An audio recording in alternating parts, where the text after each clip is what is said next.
Hello! Hi! Queendom 2, Round 3, Part 2 aired recently, and it was the best round. It was the best stages of the show so far. Oh my gosh. Claps to everyone on just delivering. Oh, it was so good. I'm so happy. I'm so excited to talk about the performances this time.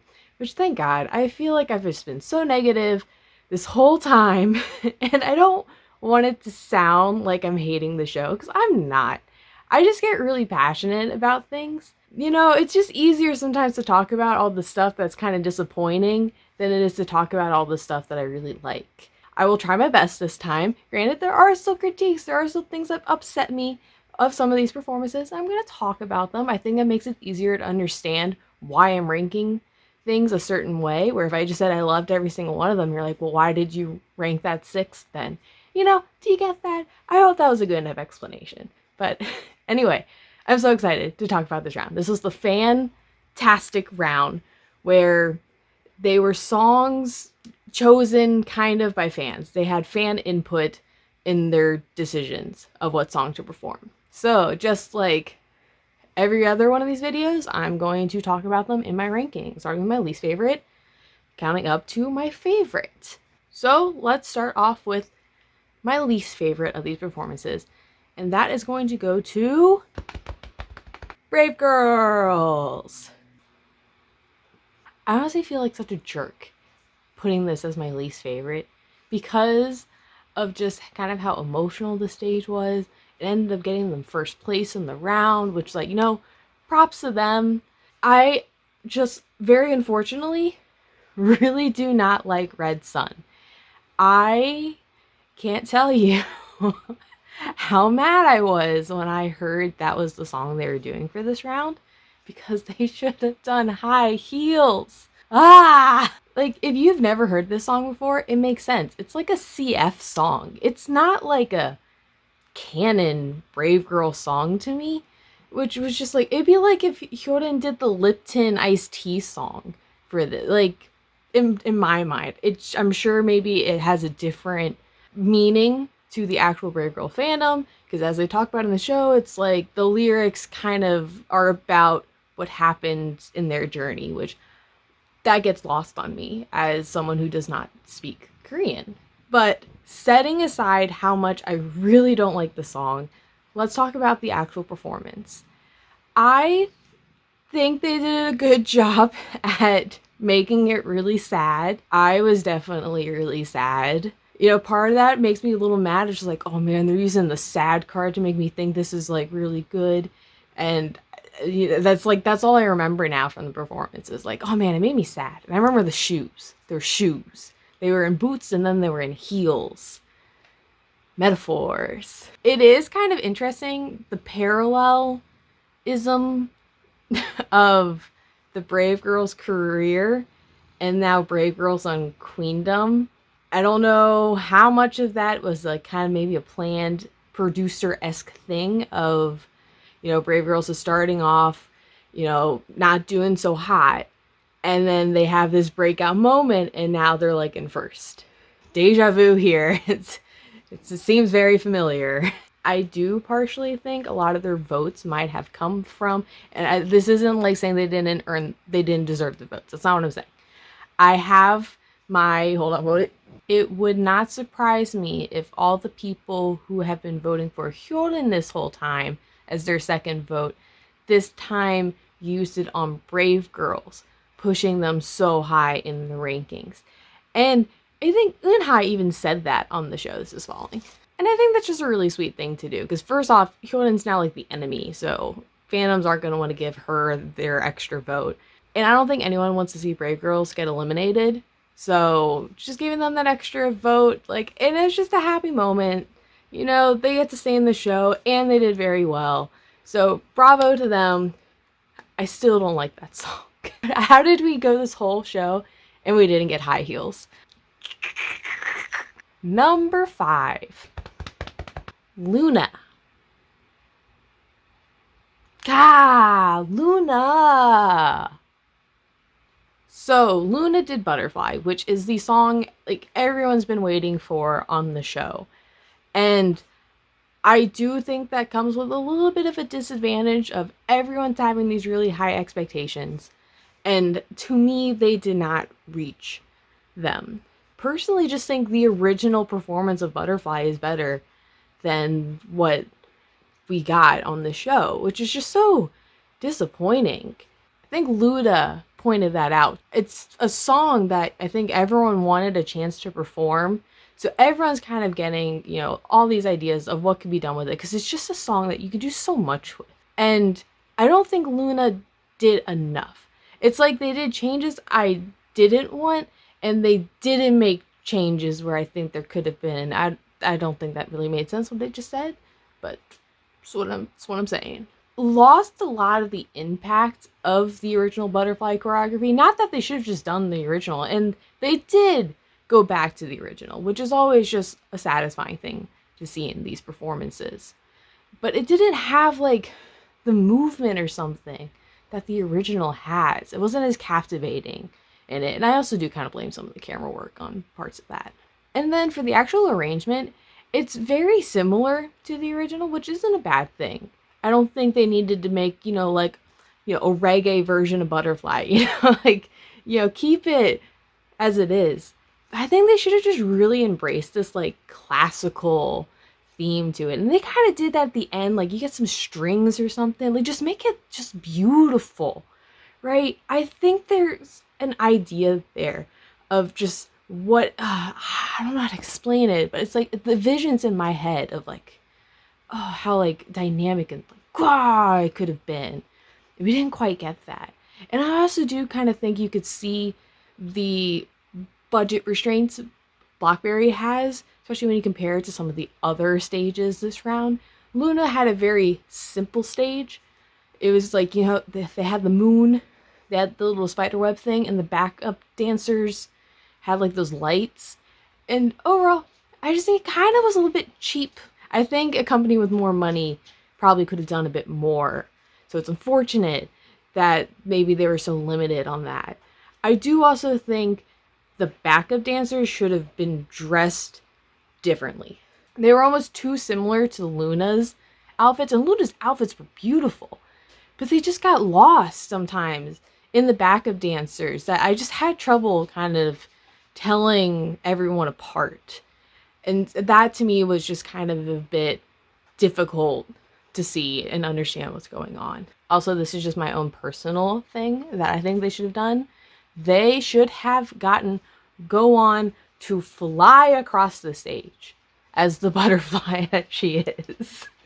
How incredible would that have been? A little like Disney Tinkerbell moment. Don't tell me that wouldn't have been amazing. And we've seen people hang from the ceiling before in the show. Come on now. Go on. You had the perfect chance. In fourth place, Vivies. If you hear any sounds, that is my cat using the litter box. Anyway, Vivies. They did Bop Bop, which, it makes sense to get it on the show. I forget who said this. I'm just agreeing with so much of the critiques that happened. This, in the first round, should have been swapped. Bop Bop is the signature Vivi song. And the first round was more of a performance for the fans. I know Shinbi kind of said, like, no, but I think they kind of have to say something like that. But, like, it makes sense that they had to perform this as Vivi's.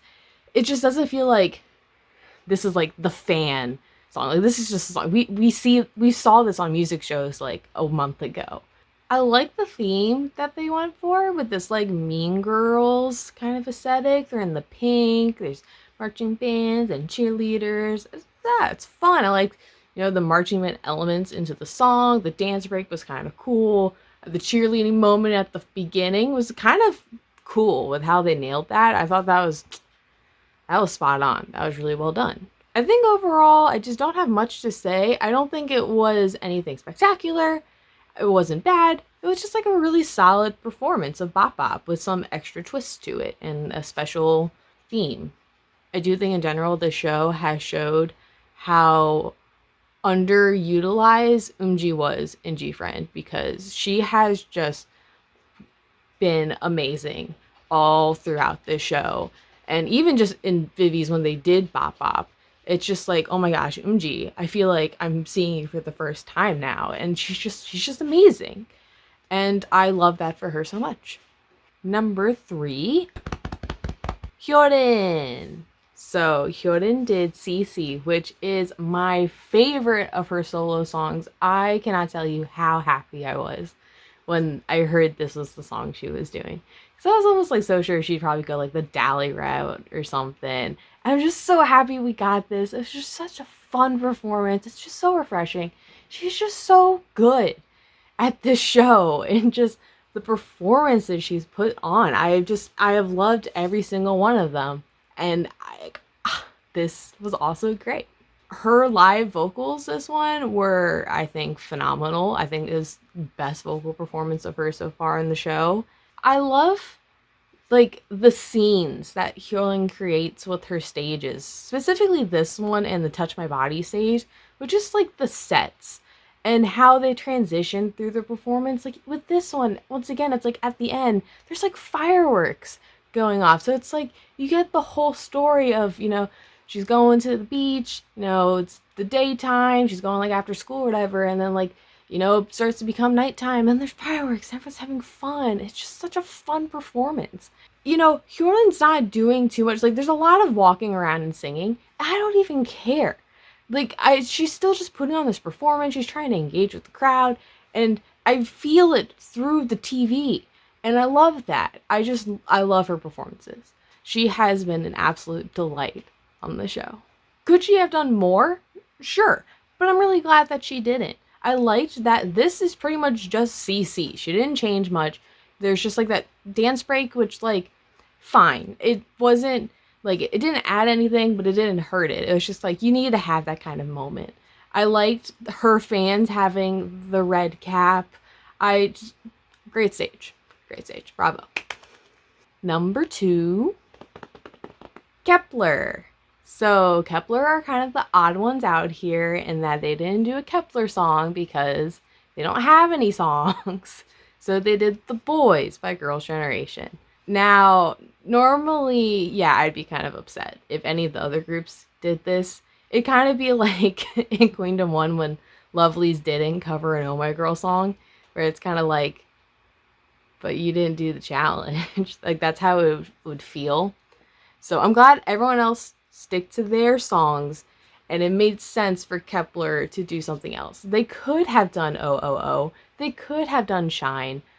I am perfectly fine that they didn't. So let's talk about this actual performance of The Boys. Now, The Boys, not my favorite Girls' Generation song.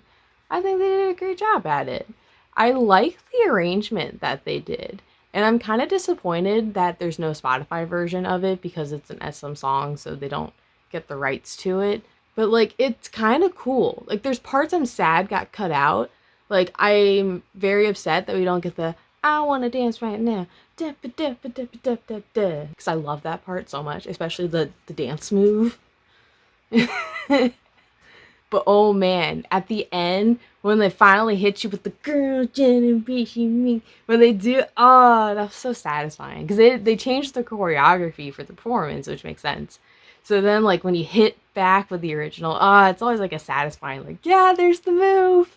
That's the dance. I think this performance is their best, first off. It's also the best they've done at showcasing, I think, every member. I feel like every girl got so much time to kind of shine. And I love that. It was really nice. And the vocals, good job, girls.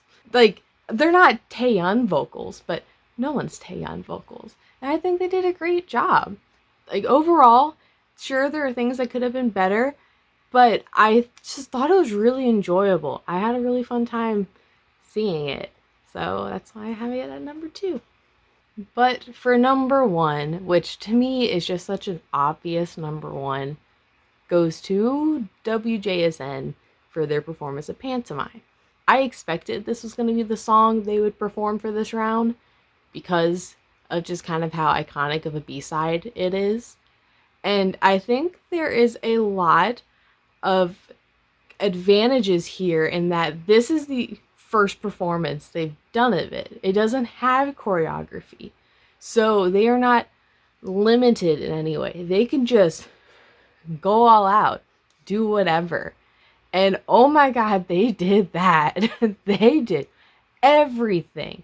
And a performance that just has so much going on but doesn't feel overwhelming.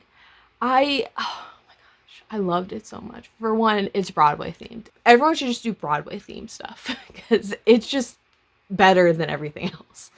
Oh my gosh, I love the whole cabaret moment at the beginning and then the light effects. Oh, that was so good. Going back to kind of what I said, how BBC, Luna's company, had no money.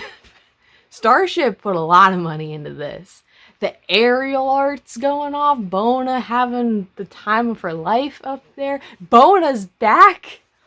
Oh my gosh, I'm so excited. I feel like I was annoying my friends because every week I was doing like a countdown to BONA. I'm like, I just want her arrival. And my god, the show gave her so much screen time. She was everywhere this episode. She even got her own little chair. Girl is getting so much special treatment. I love her so much. I like have no complaints about this performance. It was just such a ride, and I enjoyed every single second of it, of how much they were able to do with this, and then to have it all come together in the end. Like this was a performance, and I loved it. I loved it so much. I think that's the best performance of the season. I don't think anyone's going to top it in the finale, but who knows? Who knows? So let's talk about the finale. So the songs are out. I'm filming this after the songs have released. I did film a reaction to the songs. I don't know if I want to release that as its own video or incorporate it into my finale video when I kind of talk about, the performances and everything. So if you feel one way or the other, you can let me know in the comments if you just want the reaction video. But finale's coming, and to be honest, this is anyone's game. Not anyone's. I think I have an idea of people who won't end up winning the show. I could not tell you who's going to win the show, especially because of how it all is right now. Because pretty much, if you're not aware, all these rounds do not matter. Like, none of these matter about who wins. It's all about the finale because of how heavy weighted it is in points. With how they've changed the rules on the songs and how the points work with that, it really is going to come down to the strongest fandom. I think whoever ends up streaming the songs the most, whereas before they try to do like a charting thing, but none of these songs are going to chart. None of them have really charted. So that's kind of a bust. It'll be interesting to see who ends up winning. But I have an idea. I just don't want to say it because I don't want to be clowned on. But if I'm right, I will tell you if I was right. I think that's a good place to wrap up. Tell me your thoughts on the episode. What are your rankings? Do you agree with me? Do you disagree with me? Tell me. Tell me. Anyway, I'm gonna go. Have a lovely time of day. Whatever, wherever, whenever. Huh? Have a lovely time of day whenever, wherever you are. Mwah! Bye!